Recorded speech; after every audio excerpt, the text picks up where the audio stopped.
तो जय हिंद दोस्तों, आप सभी लोगों का स्वागत है हमारी इस YouTube चैनल सफ़र इंग्लिश का में। मेरा नाम राज सर है। बच्चों, ये मैं ईट का पार्ट नंबर 6 लेके आया हूँ। इससे पहले पार्ट 1, पार्ट 2, पार्ट 3, पार्ट 4 और पार्ट 5 वीडियो बना है। अगर आप उस वीडियो को नहीं देखे हैं तो सबसे पहले मेरा निवेदन है कि पहले आप उस वीडियो को देख लीजिए। उस वीडियो का लिंक जो पार्ट 1 से लेकर पार्ट 5 तक रखा है, इस वीडियो के डिस्क्रिप्शन बॉक्स में आप उसका लिंक पा जाएंगे। पहले आप उस वीडियो को देख लेंगे, तब आकर इस वीडियो को देखेगा जो पार्ट नंबर 6 होने वाला है। बच्चों, ये पार्ट नंबर 6 ईट का है और इस वीडियो लेक्चर में मैं आपको पढ़ाऊंगा how to tell time in English, अंग्रेजी में समय कैसे बताएं। बच्चों, आप हिंदी में तो टाइम देखना जानते हैं। जैसे कोई आपसे पूछा कि क्या समय हो रहा है, तो आप घड़ी देखकर या मोबाइल में देख के बता सकते हैं 3 बज रहा है, 5 बज रहा है, 5:30 बज रहा है, 11 बज रहा है, 11:10 हो रहा है, या फिर 11 बजने में 10 मिनट बाकी है। कुछ इस प्रकार से टाइम आप हिंदी में बताते हैं। लेकिन क्या मेरा सवाल है, क्या इस टाइम को आप इंग्लिश में भी बता सकते हैं? अगर मान लीजिए कि 3:30 बज रहा है, तो क्या आप इसको इंग्लिश में बता सकते हैं कि इंग्लिश में इसको कैसे बोला जाएगा? 3 बजने में 10 मिनट बाकी है, तो क्या इसको आप बता सकते हैं? 3:10 हो रहा है, तो क्या आप इसको बता सकते हैं इंग्लिश में? हिंदी में तो बता सकते हैं, लेकिन इंग्लिश में आप नहीं बता सकते हैं। और अगर आपको जानना है कि इंग्लिश में टाइम कैसे बताया जाता है, तो वीडियो के एंड तक बने रहेगा। एक एक चीज़ मैं आपको इस वीडियो में सिखाऊंगा और बताऊंगा कि इंग्लिश में टाइम कैसे बताते हैं। तो चलिए फिर वीडियो को शुरू करते हैं। तो बच्चों, जैसा आप यहाँ देख रहे होंगे कि हेडिंग में लिखा है कि how to tell time in English, मतलब अंग्रेजी में समय कैसे बताएं। तो अंग्रेजी में समय कैसे बताएं, ये यूज ऑफ इट में आता है। इट का पार्ट नंबर 6 है, ये 6 लेक्चर है। और यहाँ पर चलिए इट के बारे में थोड़ा सा आपको जानकारी हम बताते हैं कि इट को कैसे यूज किया जाएगा टाइम को बताते समय। तो यहाँ पर देखिएगा, यहाँ पर स्टार लगा के बताया गया है बच्चों कि समय बताने के लिए अगर आपको समय बताना है, जैसे मान लीजिए कोई पूछा कितना बज रहा है और आपको इंग्लिश में बोलना है कि समय इतना बज रहा है इंग्लिश में, तो उस सिचुएशन में आपको करना क्या है, समय बताने के लिए सब्जेक्ट के रूप में इट का प्रयोग किया जाता है। ये कह रहा है कि जब भी आप कोई समय बताने जाएंगे, उस समय बताते समय आप सब्जेक्ट के रूप में किसका यूज करेंगे? इट का। किसका यूज करेंगे? इट का आप यूज करेंगे। किसके रूप में? सब्जेक्ट के रूप में। अब चलिए यहाँ पर बच्चों हम 1 बाय 1 करके आपको स्टेप बाय स्टेप, जैसे घड़ी में जो स्टेप बाय स्टेप घड़ी में समय बजते हैं, जैसे 3 बज रहा है, 3:30 बज रहा है, 2:45 बज रहा है, 3:10 हो रहा है, हाँ, जो भी समय है, अब उसको स्टेप बाय स्टेप आपको हम सिखाएंगे कि समय को कैसे बताया जाता है। तो यहाँ पर पहला रूल लेते हैं, और पहला रूल में ज़रा देखिएगा क्या लिखा है। जब घड़ी में ठीक ठीक समय बज रहा हो, तब ओ क्लॉक का प्रयोग करना चाहिए। अब ये कह रहे हैं कि जब घड़ी में ठीक ठीक समय बज रहा हो, ठीक ठीक समय का बजने का मतलब जैसे करेक्ट जो टाइम होता है, करेक्ट मतलब करेक्ट 3 बज रहा है, करेक्ट 4 बज रहा है, ऐसे बोलते हैं ना, ठीक 3 बज रहा है, ठीक 6 बज रहे हैं, ठीक 8 बज रहे हैं, कुछ ऐसा बोला जाता है। तो इस प्रकार के जो सेंटेंस होते हैं, ठीक 3 बज रहे हैं, 5 बज रहे हैं, 8 बज रहे हैं, तो जब घड़ी में ठीक ठीक समय बज रहा हो, तब उस सिचुएशन में आपको ओ क्लॉक का प्रयोग करना चाहिए। और ओ क्लॉक के साथ साथ देखिए स्ट्रक्चर भी आपके सामने है। स्ट्रक्चर देख लेते हैं कैसे आपको ट्रांसलेशन बनाना है। बच्चों, मेरा विश्वास है कि वीडियो के एंड तक बने रहेगा। एक एक चीज़ आपको हम क्लियर करने वाले हैं। आज के बाद से अगर आपसे कोई टाइम पूछेगा तो आप उसको हिंदी में नहीं बल्कि इंग्लिश में जवाब देंगे, क्योंकि आपको उसकी जानकारी हो चुकी रहेगी। तो चलिए यहाँ पर हम सबसे पहले अगर लेते हैं, अगर समय ठीक ठीक बज रहा है, जैसे 3 बज रहा है, तब उस सिचुएशन में आप सबसे पहले इट को रखेंगे, फिर इज या वाज को रखेंगे, फिर जो टाइम हुआ है वो रखेंगे, और साथ में उसको ओ क्लॉक जोड़ देंगे। जैसे यहाँ पर बताया गया था कि ठीक ठीक समय हो रहा है, तब ओ क्लॉक का प्रयोग करना चाहिए। तो आपको टाइम के साथ जो भी टाइम बजा है उसके साथ ओ क्लॉक लगाना होगा। अब बच्चों, यहाँ पर इज या वाज क्यों लिखा है? तो इज माने आप जानते होंगे कि इज माने होता है, और वाज माने था। तो मान लीजिए कि अगर हम ये कहें कि 3 बज रहा है, 3 बज रहा है, तो आप लगाएंगे इज। लेकिन अगर हम कहें कि 3 बज रहा था, तो आप लगाएंगे वाज। यही दोनों में डिफरेंस है। अब आप समझ गए होंगे। तो चलिए पहला सेंटेंस लेते हैं। 3 बज रहा है, 3 बज रहा है, इसका मतलब कि सब्जेक्ट रूप में हम सबसे पहले इट को लगाएंगे। बज रहा है और है आया है, तो बच्चों आप सेंटेंस देखने से ही बता देंगे कि इसमें आएगा इज, इट इज। अब इज या आवाज में से कोई एक। इसके बाद जो टाइम है, समय लिख दीजिए। क्या समय है? 3 3 को क्या कहते हैं 3 नंबर में, इस प्रकार से इट इज़ 3 और लगा देना है ओ क्लॉक, ओ क्लॉक। तो देखिए इस प्रकार से 3 बज रहा है कि अंग्रेजी इट इज़ 3 ओ क्लॉक हो जाएगा। अब हम आगे बढ़ेंगे, 5 बज रहा था। अगर मान लीजिए कहा गया कि 5 बज रहा था, तब इस सिचुएशन में सबसे पहले हम इट का प्रयोग करेंगे, इट। अच्छा, बज रहा था, अब देखो बच्चों यहाँ था आया है तो अब इज नहीं बल्कि वाज लगाएंगे, इट वाज। इसके बाद टाइम, जो भी समय है 5, अब रहा था, बज रहा था कि अंग्रेजी हो जाएगा ओ क्लॉक, समय के साथ ओ क्लॉक।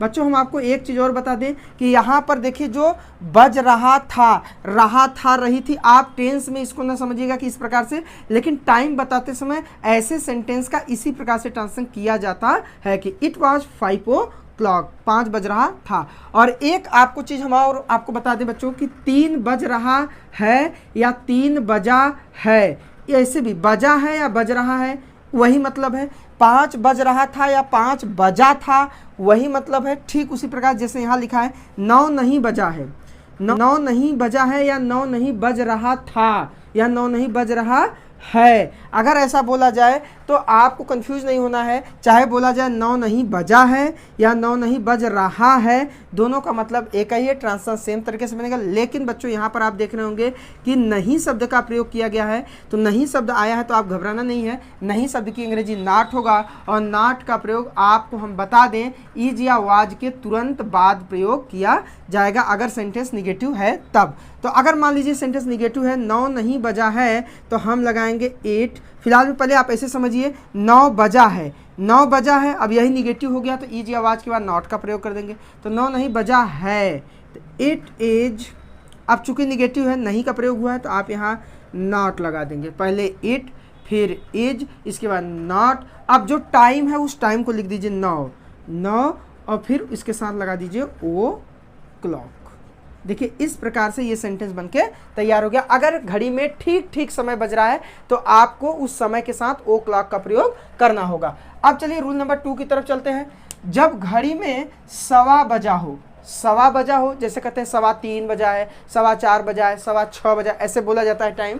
तो जब घड़ी में सवा बजा हो, अर्थात सवा बजने का क्या मतलब होता है, बजकर 15 मिनट हो गया हो, 3 बजकर 15 मिनट हो गया हो, बजकर 15 मिनट हो गया हो, बजकर जैसे 4 बजकर 15 मिनट हो गया है, 6 बज के 15 मिनट हो गया है, 7 बज के 15 मिनट हो गया है, ये जो बजकर 15 मिनट हो गया है इसी को तो सवा बोलते हैं। कि जब घड़ी में सवा बजा हो अर्थात बजकर 15 मिनट हो गया हो, तब क्वार्टर पास्ट का प्रयोग करना चाहिए। तब बच्चों क्या प्रयोग करेंगे, क्वार्टर पास्ट का। जैसे यहाँ पर ओ क्लॉक का प्रयोग हो रहा था, अब यहाँ पर क्वार्टर पास्ट का प्रयोग होगा। और स्ट्रक्चर आपके सामने है, जरा देख लें। इट लगाना है, फिर इज या वाज में से कोई एक, फिर उसी प्रकार से अगर सेंटेंस में है आया है तो इज लगाइए, और अगर मान लीजिए था आया है तो वाज लगाइए, फिर लगा दीजिए क्वार्टर पास्ट और जो समय है समय लगा दीजिए, आपका ट्रांसलेशन बनके तैयार हो जाएगा और सामने वाला आप टाइम बता देंगे, समझ जाएगा। जैसे यहाँ पर देखिए सेंटेंस लिखा है 3:15 बज रहा है, 3:15 बज रहा है, इसका मतलब 3:15 मिनट हो रहा है।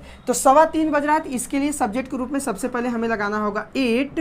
अच्छा, बज रहा है तो हम इट के बाद लगा देंगे इज। इसके तुरंत बाद, अब बच्चों इज या आवाज के तुरंत बाद लगाना है क्वार्टर पास्ट, क्योंकि क्वार्टर पास्ट माने ही आपका होता है सवा, सवा की ही अंग्रेजी क्या होता है, क्वार्टर पास्ट, और सवा का मतलब होता है बज के 15 मिनट हो गया है। तो इट इज, अब लगाएंगे क्वार्टर पास्ट, QUARTER और PAST। क्वार्टर पास्ट के बाद जो समय हुआ है टाइम लिख दी, 3 क्वार्टर पास्ट 3। इस प्रकार से देखिए ट्रांसलेशन बन जाएगा इट इज क्वार्टर पास्ट 3, क्योंकि यहाँ 3 इसलिए लिखा गया क्योंकि टाइम लिखना है और टाइम 3 है तो यहाँ 3 लिख देंगे। इस प्रकार से हमारा बन जाएगा इट इज क्वार्टर पास्ट 3, 3:15 बजा है। दूसरा सेंटेंस 4:15 बज रहा था, 4:15 बज रहा था। इस सेंटेंस का ट्रांसलेशन करने के लिए सबसे पहले हम लगाएंगे इट, क्योंकि समय बताते समय सब्जेक्ट के रूप में क्या प्रयोग होता है, इट होता है। तो देखिए सब्जेक्ट के रूप में इट आ गया। अब यहाँ पर था का बात है तो यहाँ पर लग जाएगा वाज, इट वाज। अब क्वार्टर पास्ट लगा देंगे क्योंकि 4:15 बज रहा था, सवा की ही अंग्रेजी क्या होता है, क्वार्टर, तो QUARTER क्वार्टर पास्ट। इसके बाद हम वो टाइम लगाने जो टाइम आया है, तो यहाँ टाइम आया है 4, लगा देंगे 4। It was quarter past 4। इस प्रकार देखिए ये ट्रांसफॉर्म बन गया। अब यहाँ पर आते हैं बच्चों, 7:15 नहीं बजा है। 7:15 नहीं बजा है। अब निगेटिव सेंटेंस में तो घबराना नहीं है, इज या वाज के बाद आपका नॉट का प्रयोग कर देना है। तो 7:15 नहीं बजा है, लगाएंगे इट, और है की बात है तो लगा देंगे इज। It is. अब चूंकि सेंटेंस निगेटिव है तो इज या वाज के बाद हम किसका प्रयोग करेंगे, नॉट का। It is not. अब इसके बाद क्वार्टर पास्ट लगा देंगे, क्वार्टर पास्ट। अब वो समय जो बज के 15 मिनट हुआ है, 7, क्वार्टर पास्ट 7। तो it is not quarter past 7, मतलब 7:15 नहीं बजे। बच्चों एक एक चीज़ ध्यान से देखिएगा। आज के बाद से ये वीडियो लेक्चर देखने के बाद आपको विश्वास हो जाएगा। अगर आपसे कोई टाइम पूछेगा तो आप धड़ल्ले से उसको हिंदी में नहीं बल्कि इंग्लिश में जवाब दे सकते हैं कि इसको इंग्लिश में ऐसे बोला जाता है। तो देखिए 7:15 नहीं बजा है, it is not quarter past 7। अब चलिए हम अगला रूल लेते हैं। तो चलिए बच्चों अब अगला टाइम देखते हैं कि ये अगर ऐसा टाइम रहेगा तो कैसे बोलना होगा।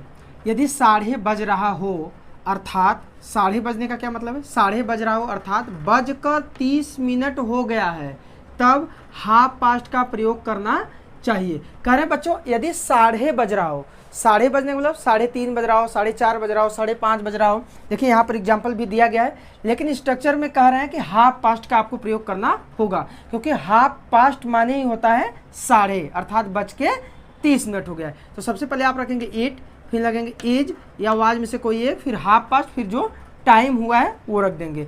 पहला सेंटेंस 3:30 बजा है, 3:30 बजा है। सबसे पहले सब्जेक्ट के रूप में हम इट का प्रयोग करेंगे, इट बजा है। अब लगाएंगे is, it is.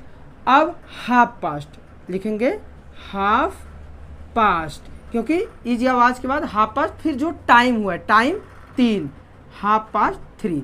It is half past 3, इसका मतलब 3:30 बजा है। अच्छा 3:30 बजा है या 3:30 बज रहा है, दोनों का यही मतलब है। 7:30 बज रहा था, 7:30 बज रहा था। सबसे पहले हम लगाएंगे इट, था है तो वाज, और साढ़े मतलब बज के जो 30 मिनट हो गया है उसकी अंग्रेजी half past, half past. It was half past. अब कितने साढ़े हो गया था, 7, 7:30, फिर टाइम 7 लिख देंगे 7। इस प्रकार से अंग्रेजी हो जाएगा इट वॉज हाफ पास्ट 7। 9:30 नहीं बजा है, 9:30 नहीं बजा। जैसे मान लीजिए कोई आपसे टाइम पूछे कितना बज रहा है, तो कहेंगे अरे अभी 9:30 नहीं बजा है, 9:30 नहीं बजा है। तो 9:30 की अंग्रेजी सबसे पहले हम सब्जेक्ट के रूप में इट, फिर इज या आवाज में से कोई एक लगाएंगे, तो है आया है तो लग जाएगा इज। चूंकि निगेटिव हो गया तो इसके बाद लग जाएगा नॉट, फिर हाफ पास्ट, हाफ पास्ट। इसके बाद टाइम, टाइम क्या है इसमें 9, यहाँ लिख देंगे 9। It is not half past 9। अब चलिए अगला टाइम देखते हैं। यहाँ पर लिखा गया है कि यदि 9:15 बज रहा हो, अर्थात बजने में 15 मिनट बाकी हो, बजने में 15 मिनट बाकी हो, तब Q2 का प्रयोग करना चाहिए। पहले बच्चों आपको 9:15 बज रहा हो तो इसका मतलब मालूम होना चाहिए। 9:15 बज रहा है मतलब 9:15 बज रहा है, 9:15 बज रहा है, 9:45 बज रहा है। और जब 9:15 बोला जाता है तो इसका मतलब बजने में 15 मिनट बाकी हो। जैसे 9:12 हो रहा है, 9:12 होने का मतलब कि 12 बजने में 15 मिनट बाकी है। 9:15 हो रहा था, 9:15 का मतलब 1 बजने में 15 मिनट बाकी। देखो बजने में 15 मिनट बाकी ही रहता है तो उसको 9:15 बोला जाता है। स्ट्रक्चर क्या होगा, अच्छा इसमें तब आपको करना क्या है, तब Q2 का प्रयोग करना चाहिए, Q2 का प्रयोग करना चाहिए। अर्थात Q2 माने ही होता है 9:15। स्ट्रक्चर है इट, फिर इज आवाज से कोई एक लगाएंगे, Q2 लगाएंगे, फिर टाइम लिख देंगे। पहला सेंटेंस 9:12 हो रहा है, 9:12 हो रहा है। इट इज, इज क्यों लगा, क्योंकि है आया है। इसके बाद हम लगाएंगे Q2, Q2। अब जो टाइम है 12 का, 12। इट इज Q2 12, इस प्रकार से लिख देंगे। 9:15 हो रहा था, 9:15 हो रहा था, सब्जेक्ट के रूप में हम लगाएंगे इट, फिर था है तो आ जाएगा वाज, यहाँ फिर लगा देंगे Q2, इस 9:15 की अंग्रेजी Q2। अब जो टाइम है, टाइम 1 है, 1 को 1 कहेंगे। इस प्रकार से इट वॉज Q2 1। चलिए बच्चों अब अगला रूल देखते हैं। यदि बजकर कुछ मिनट हो गया हो तब पास्ट का प्रयोग करना चाहिए। इसका मतलब बजकर कुछ मिनट हो गया हो, जैसे 10:05 हो गया हो, 7:12 हो गया हो, मतलब बजकर कुछ मिनट हो गया हो, तब आपको करना क्या है, स्ट्रक्चर फॉलो करना है बच्चों। इट, इसके बाद इजी आवाज़ जैसे पहले हो रहा था। अब यहाँ पर आप देख रहे होंगे, यहाँ पर देखिए, यहाँ पर बिंदु लगा है और मिनट्स लिखा गया है, फिर लगा गया है पास्ट और फिर टाइम। पहली बात आप ये समझ जाइए कि अगर बजकर कुछ मिनट हो गया है तो जितना मिनट हो गया है उसके लिए पास्ट का प्रयोग किया जाता है, पास्ट शब्द का। अगर बजकर समय हो गया है तो पास्ट का प्रयोग करेंगे। जितना मिनट बीता है आप यहाँ पर देख पा रहे होंगे कि यहाँ बिंदु लगाया गया और मिनट्स लिखा है। तो बच्चों जैसे अगर 12 मिनट बीता है तो यहाँ 12 लिखेंगे और मिनट्स, 6 मिनट तो 6 मिनट्स, 2 मिनट 2 मिनट्स, मतलब जितना मिनट बीता है ना वो यहाँ मिनट नंबर में लिखेंगे, मिनट्स लिखेंगे और पास्ट लगा देंगे, क्योंकि पास्ट ही बताता है बजकर, इतना बज के इतना मिनट हो गया है। अब फिर जितना टाइम है वो आप लगा देंगे, ट्रांसफॉर्म बन जाएगा। तो चलिए पहला देखते हैं, 7:10 हो रहा है। 7:10 हो रहा है तो सबसे पहले हम सब्जेक्ट के रूप में इट का प्रयोग करेंगे। इट आया है तो लगा देंगे एज, इट इज। अब देखो जितना मिनट हो गया है ना आप उसको लिखिए। तो 7:10 हो रहा है, 10 मिनट, तो ये आप लिखेंगे यहाँ बिंदु की जगह 10 और मिनट्स लगा ही है, 10 मिनट्स। और इसके बाद लगा देंगे पास्ट, क्यों, क्योंकि ये समय 10 मिनट बीत चुका है, यही पास्ट तो बताता है बजकर हो गया है, मतलब पास्ट में चला गया, 10 मिनट बीत गया आपका, पास्ट। अब टाइम रख दीजिए 7 अब ये हो गया, इट इज 10 मिनट्स पास्ट 7, मतलब 7:10 पास्ट हो गया, बीत गया। 9:22 हो रहा था, 9:22 हो रहा था, सबसे पहले हम रखेंगे इट, था तो वाज, इसके बाद 22 मिनट, जितना मिनट बीते हुए हैं वो रख दीजिए 22 मिनट्स। इसके बाद पास्ट लगा दीजिए, क्योंकि ये 22 मिनट्स पास्ट हो गया है, बीत गया है, बजकर 22 मिनट हो गया। अब जय बजकर आगे टाइम लगा दीजिए, तो 9 बजकर आप लगा देंगे 9। तो इट वाज 22 मिनट्स पास्ट 9। तो देखिए बच्चों कितने आसान तरीके से, कितने सिंपल तरीके से स्ट्रक्चर की सहायता से ये आप टाइम सीख पा रहे हैं। चलिए अगला और अंतिम ये टाइम देखते हैं, और ये कैसे है, यदि बजने में कुछ मिनट बाकी हो। ये था यदि बजकर कुछ मिनट हो गया है, लेकिन ये कह रहा है कि यदि बजने में कुछ मिनट बाकी है, बजने में कुछ मिनट बाकी है, जैसे 2 बजने में 10 मिनट बाकी है, 3 बजने में 5 मिनट बाकी है, 4 बजने में 15 मिनट बाकी है, बजने में बाकी है तो टू का प्रयोग, बजकर कुछ मिनट हो गया है तो पास्ट का प्रयोग। चलिए स्ट्रक्चर देखते हैं। स्ट्रक्चर हूबहू एकदम ऐसे ही है, इट लगाना है, इजी आवाज़, आपको वो मिनट रख देना है नंबर में, इसके बाद टू लगा देना है और टाइम लगा देना है। इसका मतलब ये हुआ बच्चों कि पास्ट मतलब होता है बजकर हो गया है और टू मतलब बजने में बाकी है। चलिए अब पहला सेंटेंस देखते हैं, 7 बजने में 2 मिनट बाकी है। अब इस सेंटेंस में सबसे पहले सब्जेक्ट के रूप में हम लिखेंगे इट। अब इसके बाद है आया है तो क्या लग जाएगा, इज। और अभी हमने आपको बच्चों बताया कि जो मिनट बाकी है वहाँ पर ये जो आपको बिंदु दिख रहा है इसमें आप डिजिट डाल के मिनट्स लिखेंगे। तो 2 मिनट, तो यहाँ पर लगेगा 2 मिनट्स, 2 मिनट्स। अब लगा देंगे टू इसलिए क्योंकि वो जो समय बाकी है, बाकी के लिए 2 और फिर टाइम कितने में, 7 में, 2 7। तो देखिए इस प्रकार से इट इज 2 मिनट्स टू 7। अगला सेंटेंस, 10 बजने में 10 मिनट बाकी है। अब सबसे पहले कर्ता के रूप में हम लिखेंगे इट। अब यहाँ पर भी आया है तो अब लगा देंगे आप इज। इसके बाद वो जो मिनट बाकी है 10 मिनट, तो यहाँ लिखेंगे इट इज 10 मिनट्स। इसके बाद लगा देंगे 2 क्योंकि समय बाकी है और जितने बजने में 10, यहाँ लिख देंगे 10। देखिए इस प्रकार से इट इज 10 मिनट्स टू 10। इस प्रकार से देखिए बच्चों हमने इस वीडियो लेक्चर में आपको इंग्लिश में कैसे टाइम को देखते हैं, कैसे बताते हैं, एक एक चीज को आपको हमने बताया। बच्चों अगर वीडियो अच्छा लगा हो तो वीडियो को लाइक जरूर करिएगा। अगर पहली बार चैनल पर आए तो चैनल को सब्सक्राइब कर लीजिए। बगल में घंटी का निशान दिख रहा होगा, उस घंटी के निशान को जरूर दबाइएगा जिससे आगे आने वाली हर एक नई वीडियो की नोटिफिकेशन आपको जरूर मिल सके। बच्चों हम आपसे एक छोटा सा और निवेदन करेंगे, इस वीडियो को शेयर जरूर करेगा अपने व्हाट्सएप में, फेसबुक, इंस्टाग्राम, जहां पर भी हो सके शेयर जरूर करेगा, जिससे इस वीडियो के नॉलेज को आप अपने उन मित्रों तक जरूर पहुंचा सके जिसको इसकी जरूरत है। चलिए फिर मिलते हैं एक नए वीडियो लेक्चर में एक नई जोश और उम्मीद के साथ। तब तक आप मस्त रहिए और व्यस्त रहिए। जय हिंद।